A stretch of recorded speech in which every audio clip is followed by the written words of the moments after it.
যুবক বলো না, তোমাকে কর্মযোগ্য কে বানাইলো? কর্মযোগ্য কে রাখলো? যদি অসুস্থতা দিয়ে বিছনায় ফেলায় রাখতো কি করতে? কি করার ছিল? অভিযোগ, থানায় কেস,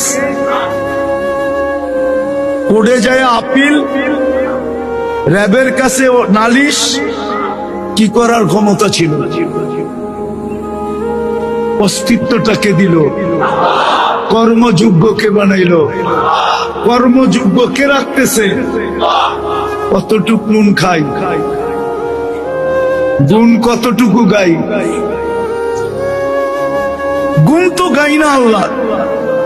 চলেন দেখি জান্নাতের একটু ধারণা দিয়া কার মনে এই আগ্রহ জাগে যে আমি চাই আল্লাহ আমাকে জান্নাতের বিনিময়ে কিনো। এই আগ্রহটা কার মনে পয়দা হয়? একটু জান্নাতের ধারণা দিয়া দেখি। আল্লাহ কিন্তু জান্নাত দিয়ে কিনতে চাইতেছেন। কিনবে কে? ক্রেতার